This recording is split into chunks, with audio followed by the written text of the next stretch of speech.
Langit sore itu tampak muram, seolah menyimpan rahasia yang enggan terungkap. Di sebuah rumah sederhana di pinggiran kota, Raka duduk di kursi kayu yang usianya hampir sama dengan dirinya. Di tangannya, sebuah amplop putih yang sedikit kusut tergenggam erat. Di sudutnya tertulis dengan tinta emas. Reuni Akbar SMA Cahaya Bangsa, 15 tahun kebersamaan. Tempat, Hotel Grand Kencana, Sabtu, pukul 19 WIB. Raka tersenyum tipis, getir. Bukan karena ia tidak ingin datang, tetapi karena ia tahu betul, tempat dan orang-orang itu tak pernah benar-benar menerimanya dulu. Di masa sekolah, Raka adalah si anak tukang becak yang sering diledek karena seragam lusuh dan sepatu bolong. Tapi hari ini, dia bukan lagi Raka yang dulu. Ia menatap dirinya di cermin. Kemeja polos, celana jeans bersih, dan rambut disisir rapi. Tak ada yang mencolok, dan memang ia tak suka mencolok. Di luar rumah, motornya yang sudah belasan tahun tetap setia menunggu. Datang, atau tidak? Gumamnya lirih. Satu suara kecil dalam dirinya menyuruhnya tetap tinggal. Tapi suara lain, lebih kuat dan berani, mendorongnya untuk hadir. Bukan untuk membuktikan apa-apa, hanya untuk melihat apakah orang-orang bisa benar-benar berubah. 1 jam kemudian, motor tuanya melaju membelah kota, menembus lampu-lampu malam yang mulai menyala. Di kejauhan, Hotel Grand Kencana berdiri megah, seolah menyambut para orang penting yang akan datang. Raka tiba di lobi hotel, parkir di area paling belakang karena merasa tak pantas di samping mobil-mobil mewah yang berjajar. Begitu masuk ke dalam ballroom, keramaian langsung menyambutnya. Musik jazz lembut mengalun, puluhan tamu dengan setelan jas dan gaun mahal tertawa, bersalaman, mengenang masa lalu yang tampaknya begitu indah untuk mereka. Tak ada satupun yang langsung mengenalinya. Sampai akhirnya, dari kejauhan, seorang pria tinggi dengan jas abu-abu bermerek mahal menatapnya sinis. Lo, Raka ya? Ya ampun, gue kira OB hotel mana tadi, hahaha. Itulah Andre, dulunya ketua OSIS. Kini katanya punya startup. Seketika ruangan terasa dingin. Beberapa orang mulai menoleh, tersenyum miring, sebagian menahan tawa. Raka hanya tersenyum kecil. Masih suka bercanda, ya, Dre? Ucapnya tenang, meski hatinya bergejolak. Dan di sudut ruangan, seorang wanita elegan dengan lipstik merah darah mendekat perlahan. Dina, mantan teman sekelas yang dulu dekat dengannya. Sebelum status dan uang mengubah segalanya. Oh, jadi kamu masih hidup juga, Rak? Kirain udah tenggelam sama motor bututmu itu. Ucapnya sambil tertawa kecil, tajam seperti belati. Malam baru saja dimulai. Tapi penghinaan itu seperti membuka luka lama yang belum benar-benar sembuh. Namun Raka tidak pergi. Ia berdiri tegak, menatap mereka satu persatu. Malam ini mungkin panjang, bisiknya dalam hati. Tapi aku akan tetap di sini, melihat bagaimana akhir dari semua ini. Raka berjalan perlahan ke meja paling ujung ballroom. Ia tidak menyapa siapa-siapa, dan tak ada yang mengajaknya berbincang. Meja itu hampir kosong, hanya ditempati seorang pria yang tampaknya datang sendirian juga. Tapi pria itu segera bangkit dan berpindah ketika melihat siapa yang duduk bersamanya. Raka hanya tersenyum, pahit, menunduk tanpa kata. Dari kejauhan, suara musik berganti menjadi irama yang lebih ringan. Seorang MC naik ke panggung, memulai acara. Tawa dan sorak-sorai menggema ketika foto-foto masa SMA ditampilkan di layar besar. Semua orang larut dalam nostalgia. Semua, kecuali satu, Raka. Sorotan lampu mengarah ke tengah ruangan ketika MC mulai memanggil nama-nama tamu yang dianggap berprestasi. Andre, tentu saja, dipanggil lebih dulu. Andre Wirawan, CEO dari Atek Digital, startup yang sedang naik daun di dunia teknologi finansial. Beri tepuk tangan untuk Andre. Tepuk tangan bergemuruh. Andre berjalan dengan percaya diri ke atas panggung, membungkuk ala selebritas, lalu memegang mikrofon. Terima kasih. Saya tidak akan berdiri di sini kalau bukan karena kerja keras, dan ya, sedikit keberuntungan, serta pilihan yang tepat. Tidak seperti beberapa orang yang mungkin masih berkutat dengan sepeda motor tua mereka. Katanya sambil melirik tajam ke arah Raka. Tawa pun pecah. Semua orang ikut menertawakan, meski beberapa terlihat ragu. Raka menatapnya tanpa ekspresi. Setelah beberapa alumni lain naik ke atas panggung, MC mengumumkan kejutan malam itu. Dan malam ini, kami punya satu kejutan spesial. Salah satu alumni kita, yang kini menjadi direktur utama dari perusahaan berskala nasional, ternyata hadir di tengah-tengah kita malam ini. Semua kepala menoleh. Andre langsung membusungkan dada. Dina melirik ke sekeliling, seolah ingin memastikan semua orang tahu ia pasti dekat dengan orang penting itu. Namun nama yang disebut tidak muncul. MC hanya tersenyum penuh misteri. Tapi, kita akan tunggu pengakuan langsung dari beliau.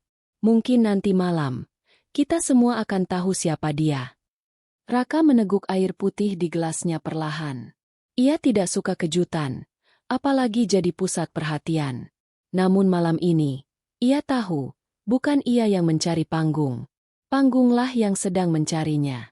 Dan dari jauh, Rina, gadis berkacamata yang dulu selalu duduk di barisan depan kelas, memperhatikan Raka dengan heran. Ia mengenal wajah itu, meski kini lebih dewasa dan tenang. Ia mendekat pelan, membawa sepotong kue kecil. Kamu Raka, ya? Raka menoleh. Kali ini senyumnya tulus. Iya. Kamu? Rina, ya. Aku senang kamu datang. Aku juga senang masih ada orang yang mengingat. Sementara di sisi lain ballroom, Andre menatap mereka dengan rasa tak nyaman. Ia belum tahu bahwa lelaki yang ia hina tadi adalah pemilik saham mayoritas di perusahaan yang ia banggakan. Belum tahu, tapi sebentar lagi, semua akan terbuka. Percakapan hangat antara Raka dan Rina membuat waktu seakan berjalan lebih lambat. Untuk sesaat, suasana reuni tak lagi mencekik. Rina masih sama seperti dulu, sederhana, lembut, dan tidak pernah memandang orang dari apa yang mereka kenakan. Raka merasa tenang. Namun ketenangan itu tak bertahan lama. Andre, yang sejak tadi mengawasi dari kejauhan, tak bisa menyembunyikan rasa panas dalam dirinya. Ia tak terima melihat pria yang dianggapnya gagal, duduk tenang bersama wanita yang pernah ia sukai diam-diam semasa SMA. Dengan langkah besar dan senyum dibuat-buat, Andre datang menghampiri meja mereka. Wah, Rina, kamu ternyata duduk bareng Raka, ya? Aku kira kamu lebih selektif sekarang, ucapnya dengan nada sinis. Rina menatap Andre dengan alis terangkat. Memangnya kenapa? Raka teman lama. Kami cuma ngobrol. Teman lama, ya, yang sekarang masih naik motor tua ke sini. Andre terkekeh, memutar gelas anggurnya. Raka meletakkan gelasnya perlahan. Ia tak menyukai konfrontasi, tapi rasa sabarnya mulai terusik. Aku tidak tahu sejak kapan kendaraan menentukan nilai manusia, ujarnya tenang. Andre mendengus. Ayo, Ra, jangan sok bijak. Kita ini hidup di dunia nyata. Orang yang punya, ya dihormati. Yang enggak, ya, nasib. Rina menggeleng pelan, kecewa. Kamu belum berubah. Ya, Dre. Masih suka merendahkan orang. Suasana jadi canggung. Beberapa tamu di sekitar mulai melirik, pura-pura tak mendengar, tapi jelas-jelas menyimak. Tiba-tiba, seorang pria tua dengan jas elegan masuk ke ballroom. Ia didampingi dua staf muda dan langsung disambut oleh pihak panitia. Itu Pak Wiryawan, ya? Bisik seseorang. Iya, direktur dari Arka Corp. Katanya mereka mau investasi ke Atek Digital. Punya si Andre tuh. Andre berdiri cepat, membetulkan jasnya dan langsung menghampiri Pak Wiryawan dengan senyum lebar. Selamat malam, Pak. Saya Andre, CEO Atek Digital. Terima kasih sudah datang. Kehormatan bagi kami. Pak Wiryawan menatap Andre sebentar, lalu menoleh ke belakang, ke arah seseorang di belakangnya. Langkahnya mundur. Ia memberi ruang. Dan dari balik rombongan kecil itu, muncullah sosok yang tak disangka oleh siapapun. Raka. Dengan langkah tenang, Raka menghampiri Pak Wiryawan, dan mereka saling menjabat tangan erat. Terima kasih sudah datang, Pak. Saya juga senang bisa hadir malam ini. Andre terdiam. Napasnya tercekat. Loh. Kenalkan, Pak. Ini Andre, salah satu CEO startup yang sedang kami pertimbangkan untuk fase pendanaan selanjutnya. Ujar Raka, santai. Semua mata menatap mereka. Andre masih tak bergerak. Apa maksudnya kami? Gumam Andre. Tapi belum sempat ia bertanya lebih jauh, Pak Wiryawan menepuk bahu Raka sambil tertawa pelan. Kalau bukan karena Pak Raka yang meyakinkan saya, mungkin saya belum tertarik investasi di Atek. Beliau memang tahu cara membaca masa depan bisnis. Seisi ruangan mulai riuh. Raka hanya tersenyum tipis, menoleh ke Andre. Tenang, Dre. Dunia nyata tidak selalu seperti yang kamu pikirkan. Percikan pertama telah menyala. Dan kobaran besar, tinggal menunggu waktu. Ballroom yang tadinya dipenuhi tawa dan obrolan hangat mendadak senyap. Semua mata kini tertuju pada Raka, pria yang sejak awal datang dengan motor tua, kemeja sederhana, dan senyum tenang, ternyata adalah sosok yang tak pernah mereka duga. Andre masih berdiri kaku, pikirannya kacau. Ia masih mencoba mencerna kenyataan bahwa pria yang baru saja ia hina habis-habisan ternyata adalah Direktur Utama Arka Corp, salah satu perusahaan holding investasi terbesar di Jakarta. Sementara itu, Rina, yang berdiri di dekat Raka, menatapnya dengan perasaan campur aduk. Terkejut, kagum, sekaligus malu karena dulu sempat menjauh karena tekanan pergaulan dan status sosial. MC yang tadi sempat kebingungan, segera mengambil alih mikrofon kembali. Hadirin sekalian, mohon tepuk tangan untuk alumni kita yang luar biasa, Bapak Raka Aditya, Direktur Utama Arka Corp. Tepuk tangan pun menggema. Kali ini bukan tawa mengejek, melainkan sorakan tak percaya. Beberapa mantan teman Raka bahkan mulai maju, pura-pura ramah, ingin bersalaman. Tapi Raka tidak beranjak dari tempatnya. Ia hanya memandang mereka yang dulu memalingkan muka, mencibir, bahkan menertawakannya di kelas dan halaman sekolah. Tatapan yang bukan marah, melainkan penuh rasa paham. Terima kasih atas sambutannya, ucapnya saat diberi mikrofon. Jujur saja, saya sempat ragu datang ke reuni ini. Saya pikir, saya akan jadi satu-satunya yang tidak pantas berada di sini. Beberapa orang menunduk. Tapi sekarang saya sadar. Reuni bukan soal memamerkan siapa kita sekarang. Ini tentang mengenang. Apakah kita pernah jadi manusia bagi satu sama lain, atau justru jadi luka? Suasana jadi hening. Dina menatap ke bawah. Andre hanya menggigit bibir, menahan emosi yang sudah campur aduk antara malu dan marah. Saya tidak datang ke sini untuk dihormati. Saya datang untuk melihat. Apakah kita semua benar-benar tumbuh dewasa? Ternyata belum semua. Tapi saya percaya waktu masih panjang untuk belajar. Tepuk tangan kembali terdengar. Kali ini tulus. Sebagian yang dulu tidak pernah menyapa Raka kini memberanikan diri mendekat. Sekadar berkata, maaf, atau, aku bangga padamu. Namun Andre tidak bergerak. Ia merasa dunia seperti mempermalukannya malam itu. Setelah semua perhatian mereda, Andre menyusul Raka yang berdiri di balkon, menghirup udara malam. Kenapa nggak bilang dari tadi? Tanya Andre dengan nada tajam. Karena aku nggak datang untuk pamer. Jawab Raka. Tenang, aku datang untuk memastikan diriku tidak membalas dengan cara yang sama seperti dulu aku diperlakukan. Andre terdiam. Kata-kata itu menghantam egonya.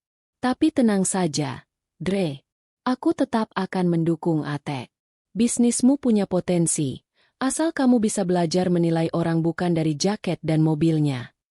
Raka lalu pergi meninggalkan Andre yang masih terpaku di balkon, menatap langit malam yang terasa lebih sempit dari biasanya. Malam itu, satu kenyataan tak terbantahkan. Orang yang pernah dihina, bisa saja menjadi tangan yang mengangkat mereka yang menghinanya. Tapi tidak semua orang siap untuk itu. Seminggu berlalu sejak reuni malam itu. Berita mengenai Raka sebagai Direktur Utama Arka Corp mulai menyebar ke media sosial alumni dan bahkan beberapa portal bisnis lokal. Banyak yang memuji, tak sedikit juga yang merasa tertampar oleh kenyataan. Tapi Raka tidak menggubris semuanya. Ia kembali ke rutinitas, memimpin rapat, meninjau proyek, dan membuat keputusan penting. Namun satu hal yang tidak bisa ia abaikan, proposal investasi Atek Digital milik Andre. Tim evaluasi dari Arka Corp telah memberikan catatan penting. Sistem keamanan data mereka lemah, dan laporan keuangan terlalu dibumbui angka, cantik, tanpa dukungan bukti kuat. Raka harus mengambil keputusan besar, dan ia tahu apa risikonya. Sementara itu, di kantor Atek, Andre panik. Proposal yang ia ajukan ditahan. Beberapa investor mulai ragu. Ia duduk di ruangannya, menatap email dari divisi investasi Arka Corp yang menyatakan akan meninjau ulang proses seleksi. Ini pasti karena Raka. Geramnya. Dia balas dendam diam-diam. Asisten pribadinya, Lala, mencoba menenangkan. Tapi Pak Raka tidak bilang apa-apa soal penolakan. Itu keputusan dewan. Ya, tapi siapa yang memimpin dewan itu? Andre membalas tajam. Andre mulai dihantui ketakutan. Ia tahu bahwa selama ini ia terlalu percaya diri. Ia tidak pernah benar-benar peduli pada pondasi bisnis, hanya pada impresi dan pengaruh. Dan kini, semua itu akan diuji. Di sisi lain, Rina mengunjungi kantor Arka Corp diam-diam. Ia ingin bertemu Raka. Bukan karena kekaguman, tapi karena rasa bersalah yang belum ia benahi. Aku cuma ingin tahu, apakah kamu beneran gak marah waktu itu? Tanyanya, setelah mereka duduk berdua di lounge. Raka tersenyum kecil. Aku manusia, Rin. Tentu ada marahnya. Tapi aku belajar. Kadang, diam lebih menyakitkan buat mereka yang pernah menyakiti. Rina menunduk. Maaf, waktu itu aku ikut-ikutan menjauh. Karena takut dikucilkan. Padahal kamu gak pernah jahat sama siapapun. Raka hanya menjawab dengan satu kalimat. Yang penting kamu ingat, bukan aku yang berubah. Mereka saja yang baru sadar. Sore itu, Raka duduk sendiri di ruang rapat tertutup. Di hadapannya tumpukan dokumen, grafik, dan satu berkas penting, rekomendasi akhir Atek. Ia tahu keputusan ini bukan sekadar bisnis. Ini adalah ujian. Apakah ia akan membiarkan luka masa lalu ikut menodai tangannya? Atau tetap berjalan dengan integritas? Keputusan harus dibuat esok pagi. Dan malam itu, Raka menatap pantulan dirinya di jendela kaca gedung lantai 28. Sama seperti ia menatap diri masa kecilnya. Penuh luka, tapi tetap utuh. Pagi itu, ruang rapat utama Arka Corp dipenuhi suasana tegang. 6 orang eksekutif duduk mengelilingi meja oval besar, membawa masing-masing berkas laporan tentang Atek Digital.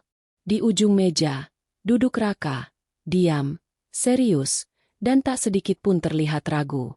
Pak Raka, ujar Lani, Direktur Keuangan. Secara potensial, Atek punya pasar. Tapi kalau kita bicara soal struktur internal jujur, itu kekacauan. Saya setuju, tambah Pak Yoga dari Divisi Hukum. Terlalu banyak ketidaksesuaian laporan. Kalau investasi ini gagal, kita bisa kena imbas hukum. Sekadar mengingatkan, karena kita diburu waktu. Raka mendengarkan semuanya tanpa memotong. Ia sudah membaca semua laporan semalam, lebih dari 2 kali. Ia tahu ini bukan keputusan kecil. Kemudian, setelah semua bicara, Raka buka suara. Saya tahu ini keputusan sensitif. Andre itu, teman lama saya. Tapi justru karena itu, saya ingin kita jujur. Saya tidak akan mencampur adukan urusan pribadi. Semua mata tertuju padanya. Raka mengambil berkas rekomendasi akhir, lalu menuliskan satu kata besar di halaman depan. Ditolak. Seketika, ketegangan mereda. Tak ada yang berani menyanggah. Bahkan diam-diam mereka lega. Karena keputusan itu datang langsung dari pucuk pimpinan, bukan dari bawah. Sementara itu, di kantor Atek, Andre menerima email dari Arka Corp. Judulnya sederhana. Final Decision. Proposal Investment Declinet. Tangannya bergetar saat membaca isi surat. Tak ada kata-kata kasar. Tak ada sindiran. Semuanya sopan dan profesional. Tapi satu kalimat terakhir menghantamnya keras. Kami percaya pada masa depan startup lokal. Namun, kami juga percaya bahwa integritas dan kesiapan manajemen adalah segalanya. Andre meninju meja. Jadi ini, cara dia balas dendam. Tapi jauh di lubuk hati, ia tahu Raka bisa saja menjatuhkannya lebih dalam. Ia bisa saja membocorkan ketidaksiapan Atek ke jaringan investor lain. Tapi Raka tidak melakukannya. Sebaliknya, Raka hanya tidak memilihnya. Itu saja sudah cukup menyakitkan. Di malam harinya, Raka pulang larut. Ia membuka lemari dan menarik satu kotak kayu kecil. Di dalamnya ada seragam SMA-nya yang sudah memudar dan sebuah foto tua bersama teman-teman semasa sekolah, termasuk Andre dan Rina. Ia menatap foto itu lama, lalu menutup kotaknya. Sudah cukup, bisiknya pelan. Ia tahu, masa lalu tidak bisa diubah, tapi masa depan bisa diarahkan. Dan malam itu, meski tanpa sorakan atau tepuk tangan, Raka telah memenangkan satu hal yang lebih besar dari kekuasaan. Ketenangan hati. Setelah proposalnya ditolak oleh Arka Corp, Andre mulai kehilangan pijakan. Investor lain yang tadinya tertarik mulai mundur perlahan. Bisik-bisik di dunia startup menyebar. Atek nggak lolos due diligence Arka Corp. Sekali reputasi tercoreng, susah dibersihkan. Andre mencoba menyelamatkan situasi.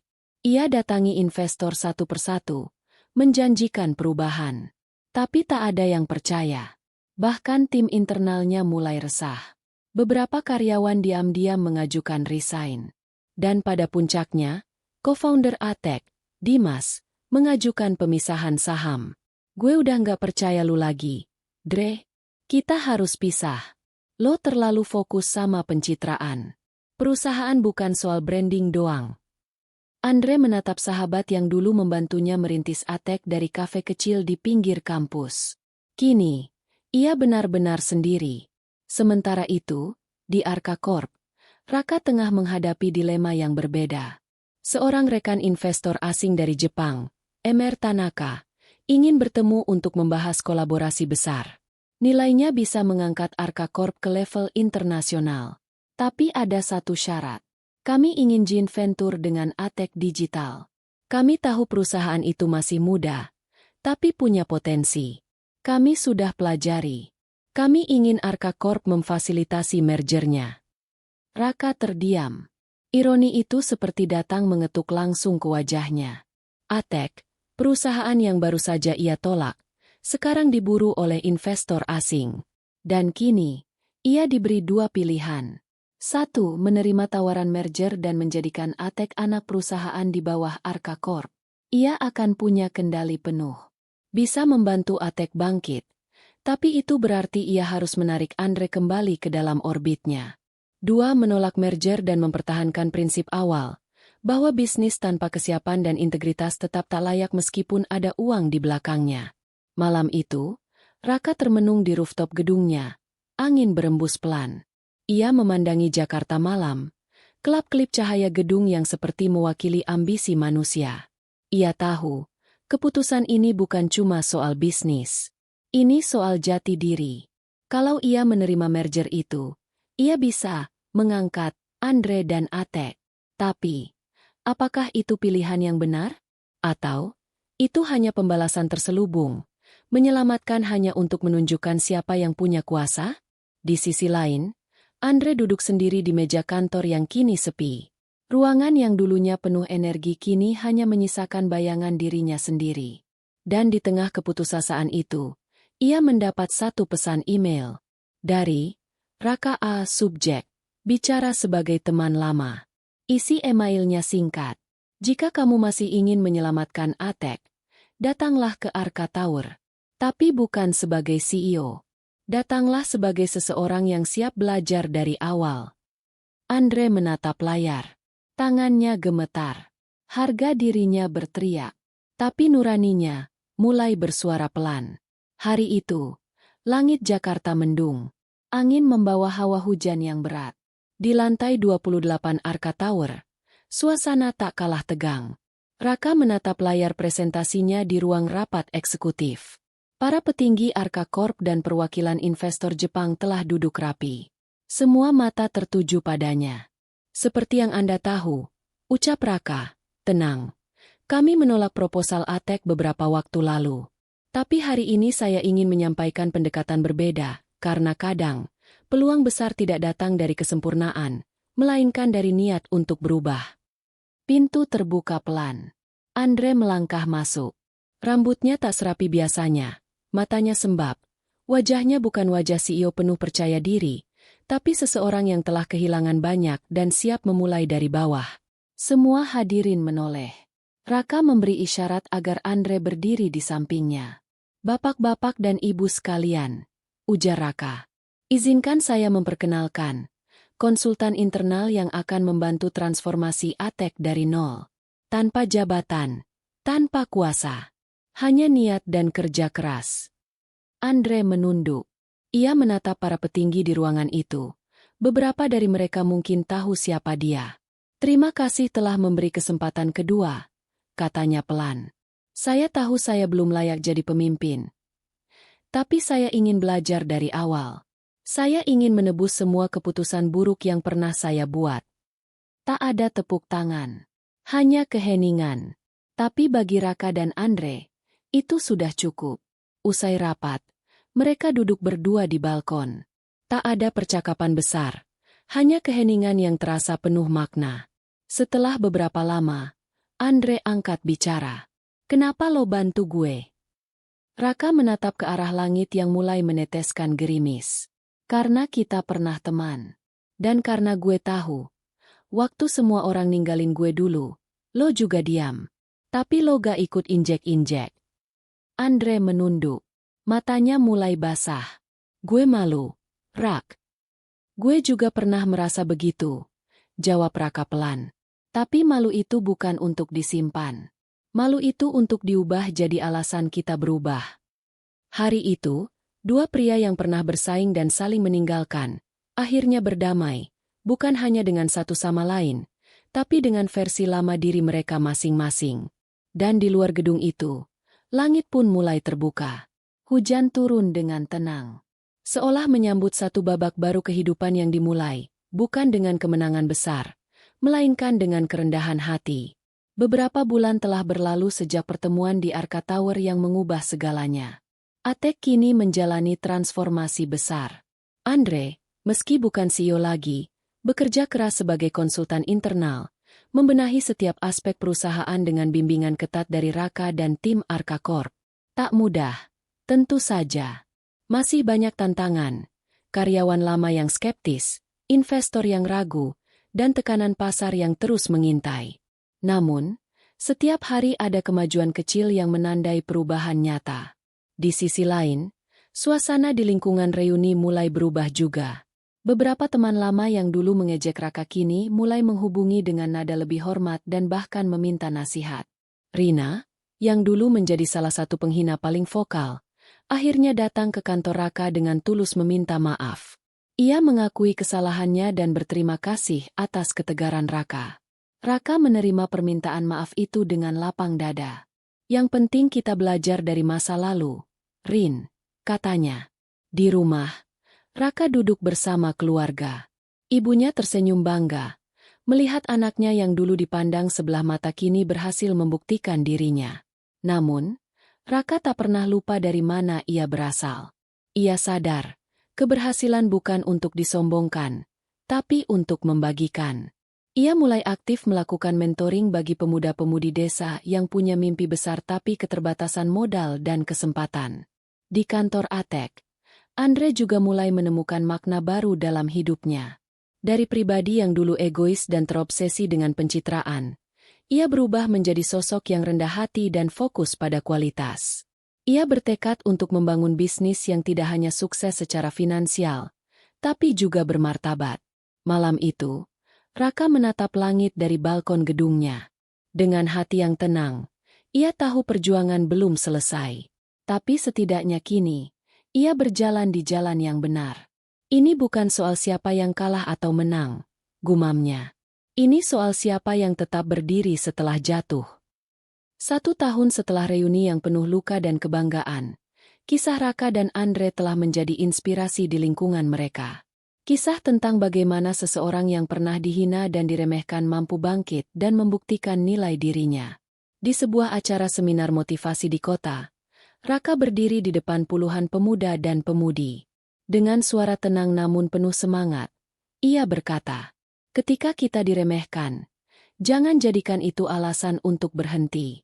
Jadikan itu bahan bakar untuk membuktikan bahwa kita lebih dari apa yang orang lihat. Bukan soal harta atau jabatan, tapi tentang keberanian untuk bangkit." Para hadirin terpaku, menyerap setiap kata. Sementara itu, Andre telah membangun kembali Atek menjadi perusahaan yang berfokus pada inovasi teknologi dan integritas bisnis. Ia kini bukan hanya seorang pengusaha sukses, tapi juga mentor bagi banyak startup muda. Keduanya, Raka dan Andre, meski menempuh jalur berbeda, kini saling menghormati dan mendukung. Mereka membuktikan bahwa masa lalu tidak menentukan masa depan. Yang penting adalah bagaimana kita melangkah hari ini. Di akhir cerita, Raka kembali ke desa kecilnya. Ia berjalan melewati jalan setapak yang dulu sering ia lalui, penuh kenangan. Dengan senyum hangat, ia berkata dalam hati, "Ini bukan soal bagaimana orang memandangmu, tapi bagaimana kamu memandang dirimu sendiri."